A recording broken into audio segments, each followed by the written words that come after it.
Ntuusawo wano mu junction. Waliwo pharmacy, waliwo n'omudaala guliko amatooke n'amanda. Awo nayiseewo dda ndi eno mu maaso. Oli ku maini kwennyini. Kale. Kanzije ngenda kutukako mu ddakiika ntono nnyo. Okay.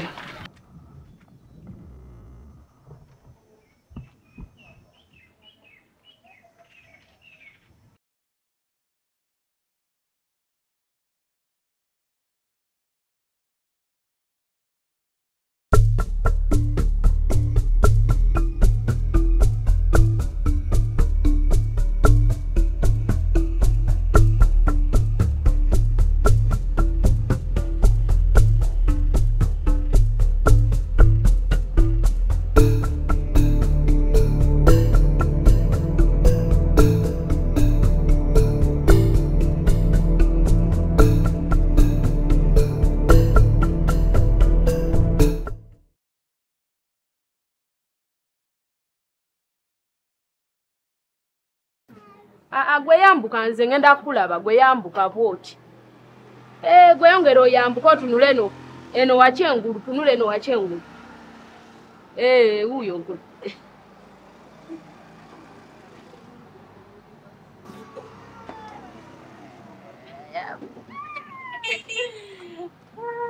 Sasa kulaba.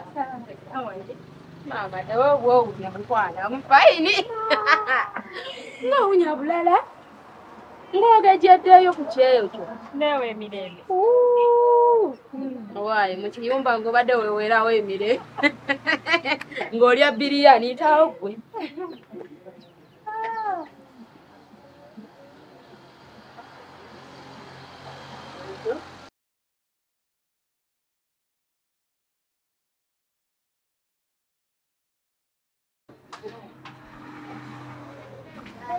Unyiza. Mako maona otangamba. Oi, naye njagala kubako surprise naye gwaje nkubyeko. Nalowooza zo ebintu byatambulanga bwe nabibala. Sente zonna zanzirukako kikulu. Kode mu plastic. Onna si plastic bino by'amazzi. Anti era plastic. Anti naye era si plastic nnyo nga bino ebyamukwano. Kyonna kyekiri sente zafika wazikola mbino. Ate. Ojukira ande gwe nagambako. Gwe nasanga setinze business. Nandeka ngikolemu. Tongamba nti oli mufumbo kati. Sayina option mwana gwe okujjako okufuna wentuula. Onsaze Luganda. Bale ngenda kusanga oli Olivia bwe twapepeyanga. Naye kati olina mufumbo. Plans zonna ze twalina kukyeeyo wazivaawo. Opangisa. Yennyabo. Era mbadde nkunoonya tugende tukyakalemu. Naye kati nkiwaggwa omusajja tagganya. Tegedde. Naye kati wali opapa kiwandisigadde ewa maamawo ate sino ninda n'enkomawo ne tusula ffenna. Ola nyange yali antaddeko ka pressure nga nina kwekwata ku ande. Kyonna kyekiri kati obeerawo.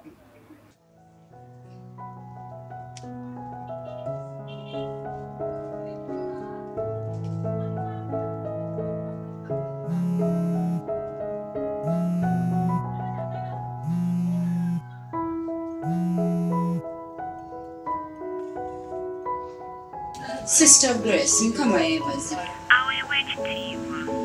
Wanje. Ate munange wangamba nti watandika okusiiba dry. Onomalako ng'oli lubuto. Mukama gw'empeereza ajja kunsobozesaamu. Nkimanyi nja kumalako Grace. Just nnaku nnya ze zisigaddeyo zokka. Nkitegeera. Ninayogeddeko ne pasita n'agamba nti si kirungi. Osobola okusiiba ekintu ekirala naye nga si mmere. Sister Grace, tofaayo. Mukama gwansinza akola ebyewuunyisa. Nkimanyi nakyo najja kinkisaamu. Kale, naye wabaawo obuzibu bwonna onkoonako.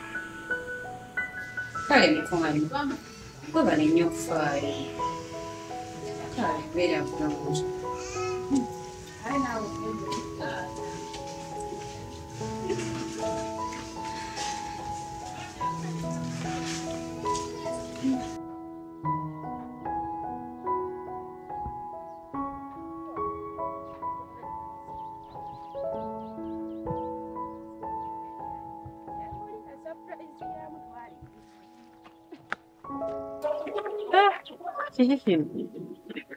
Buuka gwe tugende.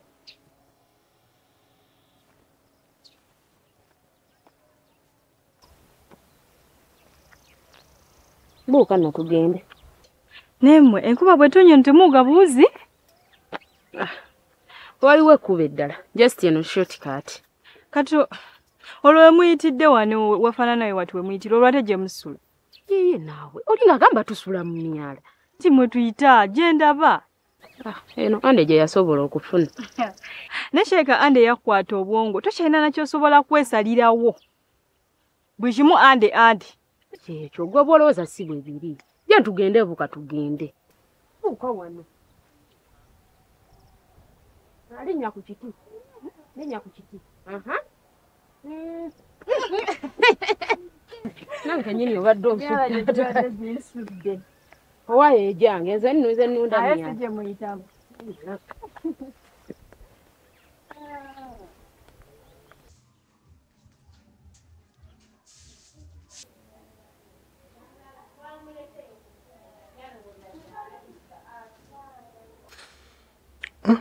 Anakalimu oditu kano nakawe ndabe arabakata odi 7 aga bakatadde mukasava nkasibe kano katimu kano kagoba ne luli kanzijjamu akuliro naye kankesonyiwe eno odi nsave eno kanoko yo wini yo mateeka ndabe atuna ngamba ki. Hello. Ndeni mwana afiche kiriwo.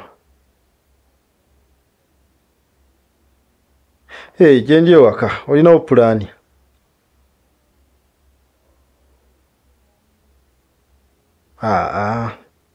Kiki naye ng'osawundinga nga tali mu mbeera.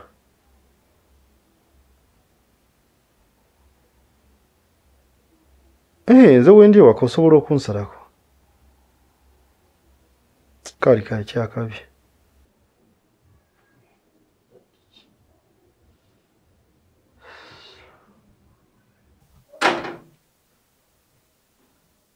Senso kulaba wensula.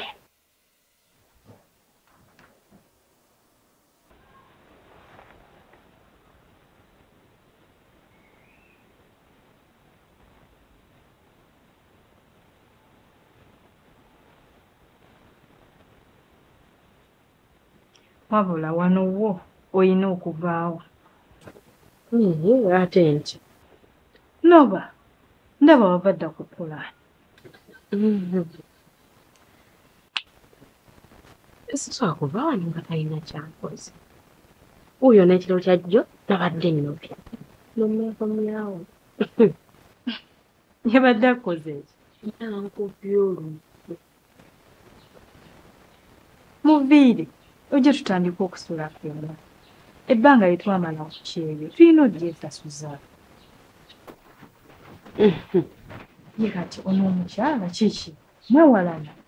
Mbuyerandira ddiwa wano naye simutwala. Yantwala ne ku poliisi ssebo oyo gw'olaba mbunamuko. Ekyaddala singa nze wano navaawo dda. Ande yagaana mbuye wano waasobola. Muviire ojja tutandika okusula kwonna leka naye kubanga gwe yeesiba ku musajja.